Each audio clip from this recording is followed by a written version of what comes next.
Bueno, tal y como os anunciamos en la entrada de este programa, tenemos con nosotros a una persona muy conocedora de política internacional y política local, pero se ha destacado más con la política internacional.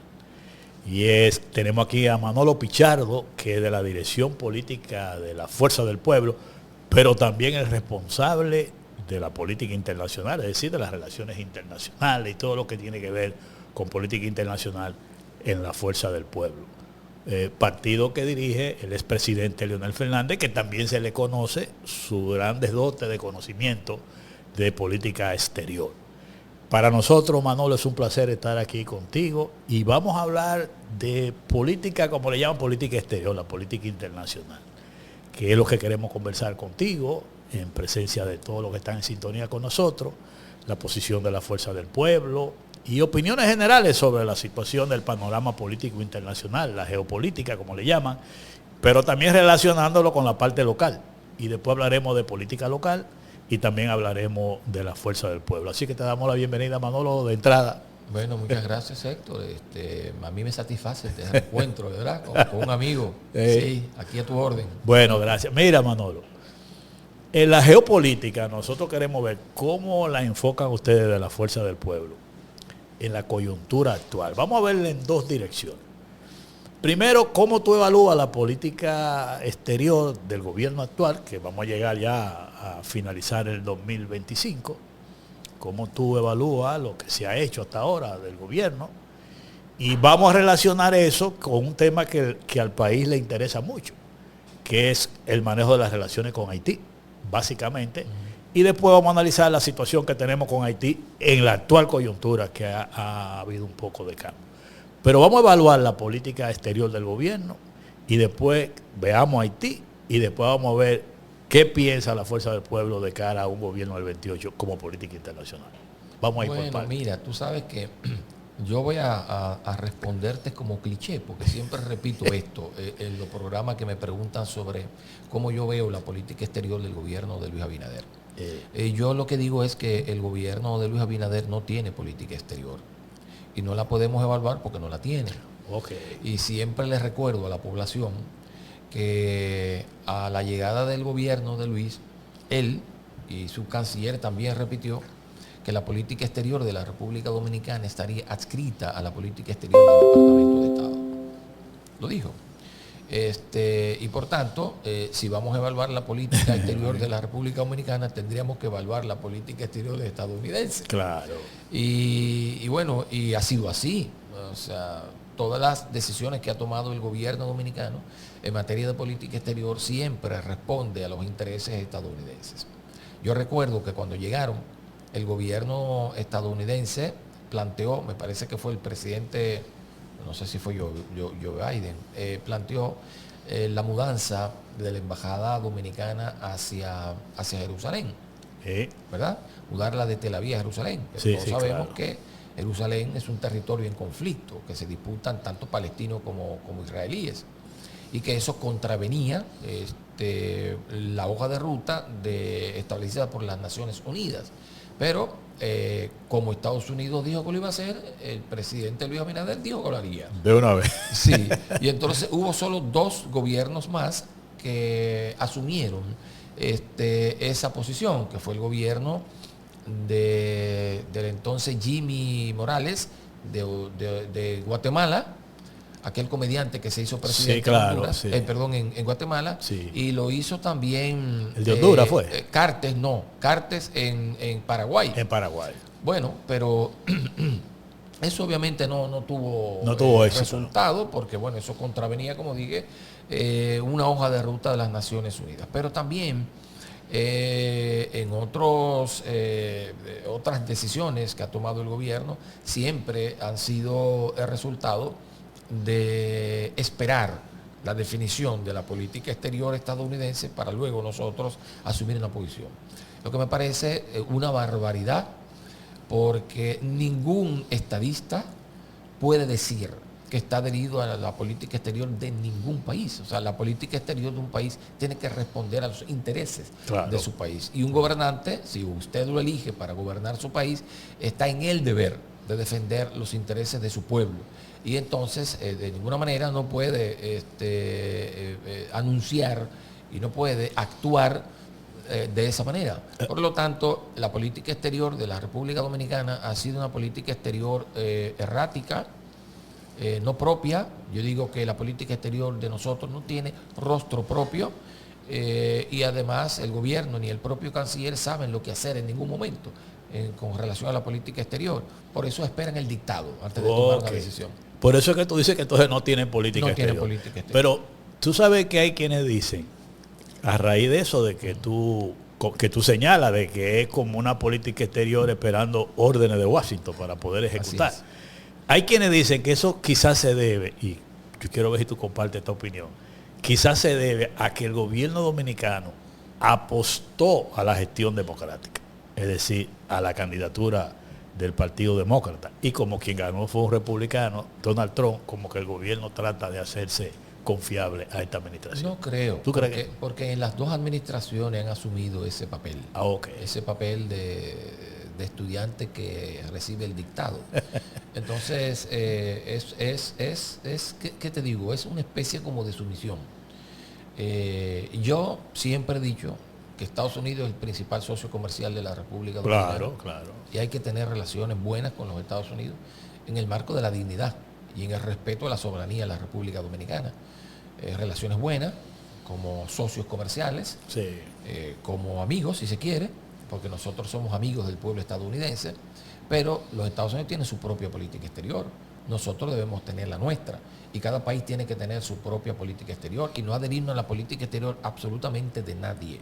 Porque es que el canciller y el presidente de la República siempre lo que tienen que estar es adscrito a los intereses de la nación. Claro que sí.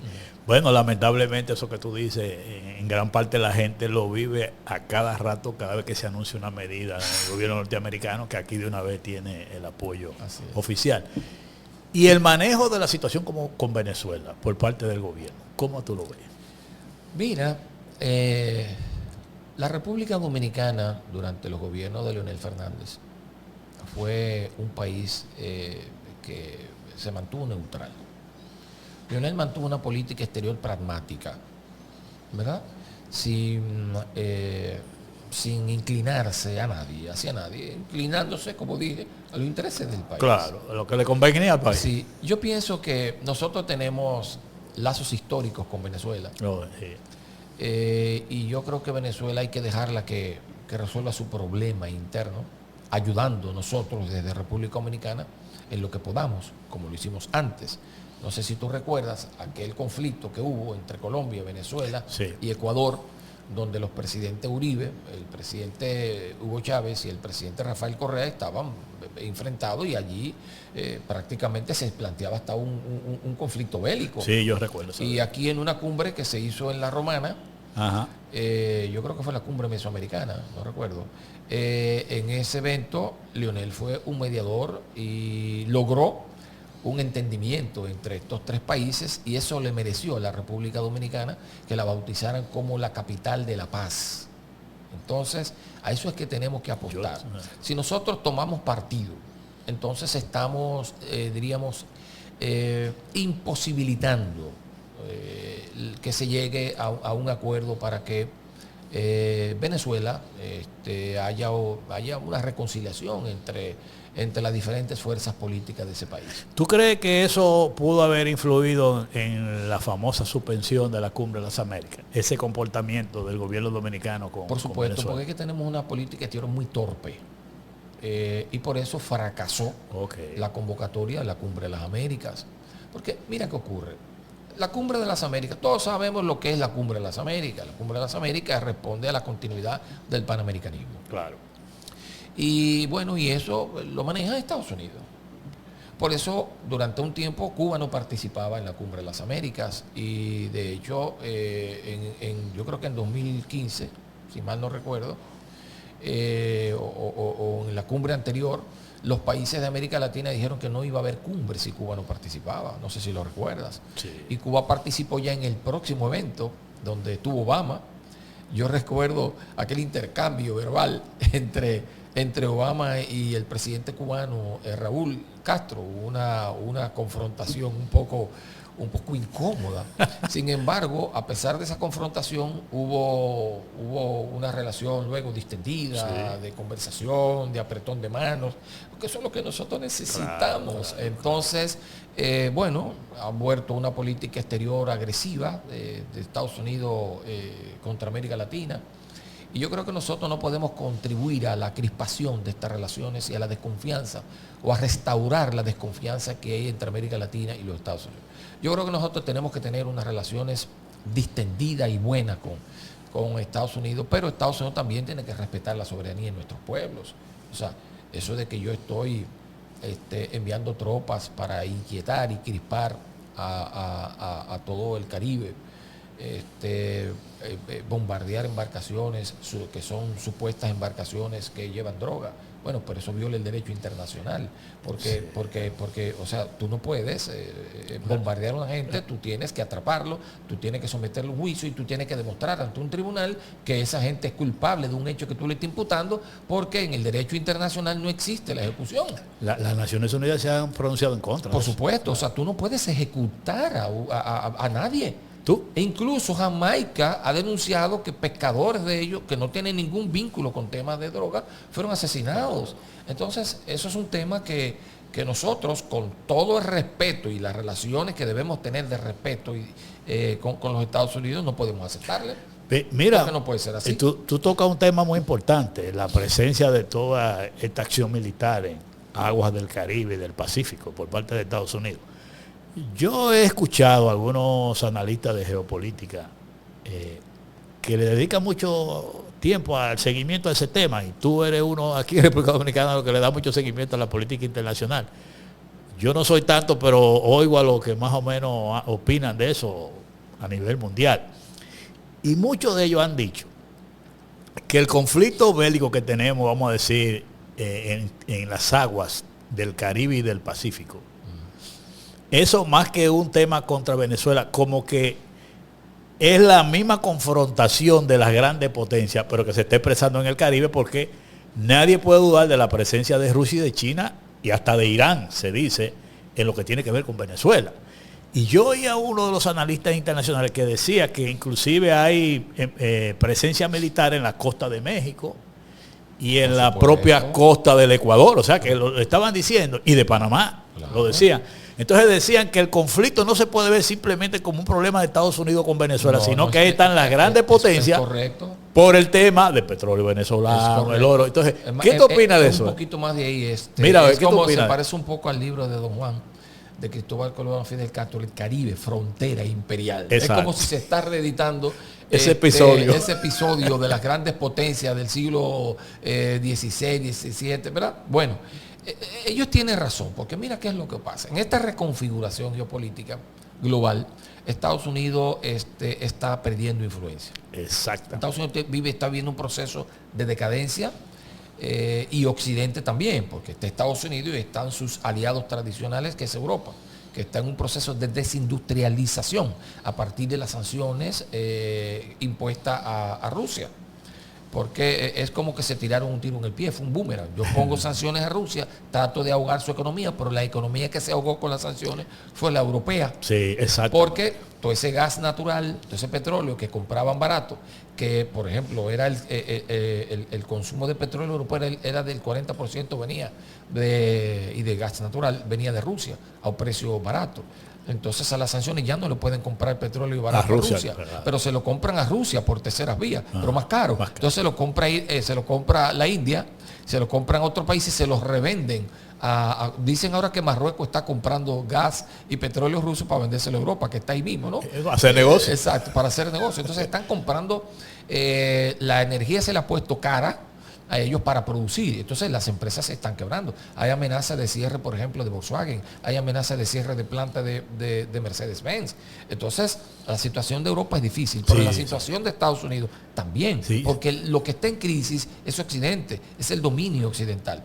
La emergencia de países como China y como los países de los BRICS, ¿verdad? Sí. Han puesto en jaque a los Estados Unidos en torno de la reconfiguración del comercio internacional, en torno de la reconfiguración también del sistema financiero internacional. Porque oye esto, el sistema SWIFT estadounidense, que es el que normalmente se usa, está en crisis por la desconfianza en el dólar, que está por lo mismo las sanciones. Sí, claro. Porque los países dicen, bueno, pero les retuvieron 300 mil millones de dólares a Rusia, y entonces otros países no, pero me lo puedes retener a mí. Exacto. Entonces yo prefiero no tener dólares, vamos a comprar oro. Por eso el dólar se dispara y está en 4.200. El oro, el oro, la onza de oro, porque no quieren tener reservas en dólares, porque nadie sabe si una situación política haría que te retengan tu dinero. Entonces esa desconfianza ha ido generando un sistema financiero alternativo. Por ejemplo, el SWIFT, que para tú hacer una transacción por el sistema SWIFT dura 3 días esa transacción, sí, pero además te cobran una penalidad de 4.9% de lo que tú transfieres. Ahora China ha hecho un sistema alternativo, que es el yuan digital. Sí. Y ese sistema alternativo, oye bien, la transacción dura 3 segundos. Oye eso. La de SWIFT dura 3 días, 3 segundos. Pero la comisión por transacción es 0.12%. Imagínate. ¿Qué va a pasar? ¿No? La gente se va a mudar, sí, al nuevo sistema del yuan digital y va a abandonar el sistema SWIFT. Sí, entonces, eso todo por la desconfianza del dólar. Sí. Entonces, toda esta recomposición ha presentado algo, diríamos, nuevo, que es que Estados Unidos pierde mercado en África. Fíjate lo que está pasando en África. Claro. Las bases militares se están yendo. Han surgido movimientos de liberación nacional que han sacado a Estados Unidos, están sacando a Francia, ¿no? Entonces, han perdido ese mercado, que también China ha entrado. Mucha gente dice el desembarco de China en África. Bueno, pero un desembarco positivo, porque mientras los otros estaban, África estaba en la ruina. Ahora no, ahora con la franja y la ruta, China está construyendo puertos, aeropuertos, industrias, se está beneficiando, claro, África. Bueno, entonces, ante la pérdida de África, la pérdida del sudeste asiático, ellos, ¿qué tienen los Estados Unidos? Su patio trasero, que lo habían abandonado hace 20 años. Exacto. Entonces, bueno, he estado perdiendo mercado, déjame retornar a América Latina. Por eso yo digo, esa situación que está viviendo Estados Unidos de declive y de pérdida de mercado por otras, en otros lugares, hace que América Latina se convierta en un objetivo. Y por lo tanto, América Latina va a enfrentar en los próximos años situaciones bastante difíciles, porque Estados Unidos, ¿en qué está pensando? Bueno, no tiene ahora mismo tierras raras, porque el 90% de las tierras raras las tiene China. ¿Sí? La tiene China. Sí, claro. El 85% de tierra rara tiene China, pero procesa el 90% de las tierras raras del planeta. Pero Estados Unidos no puede desarrollar tecnología, ni puede hacer celulares, ni puede desarrollar vehículos inteligentes, ni el tema de las armas también. Y le afecta a la industria militar. Exacto. Entonces China hace un tiempo dijo, bueno, yo no te vendo por los aranceles, yo no te voy a vender tierras raras. Hay un problema serio. Ahí fue el diálogo. ¿Hacia dónde miran? A Estados Unidos. Y la jefa del departamento del Comando Sur de los Estados Unidos, Laura Jefferson, me parece que se llama, dijo hace un tiempo, ya no es, pero cuando lo era, dijo que ellos tenían interés en América Latina por el oro, por el petróleo y por tierras raras. Y definió que el triángulo del litio, que son Bolivia, Chile y me parece que Argentina, dijo que tenían interés en el triángulo del litio y dijo que tenían interés en el petróleo, por un tema de seguridad nacional, dijo ella. O sea, ¿qué quiere decir? Bueno, América Latina es un objetivo para Estados Unidos. Por eso yo digo que eso que está pasando, tienes razón, en el Caribe es parte del problema y de la confrontación geopolítica a nivel internacional y de lo que pretende Estados Unidos, mantener su hegemonía o recuperar la hegemonía, porque de hecho ya la está perdiendo.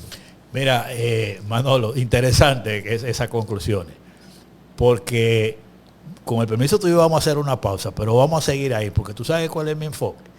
Que esa realidad de la actualidad geopolítica es la que en República Dominicana sus autoridades tienen que entender. Claro, a partir de ahora, porque ha cambiado la geopolítica. Entonces, pero vamos a seguir en ese tema, que yo te voy a hacer 2 preguntas más de esa parte de la geopolítica, porque Yo la veo desde el punto de vista de cómo nuestro país tiene que ver ese cambio de geopolítica que tenemos en el mundo, ¿verdad? Y sí. Por eso el enfoque sobre esto que está pasando en las aguas del Caribe y cosas así, no puede ser simplemente un enfoque que es un tema de Estados Unidos y Venezuela. Y que Maduro y ese tipo de cosas. Entonces, vamos a hacer la pausa y yo te voy a hacer 2 preguntas con ese escenario geopolítico después de la pausa. Pausamos.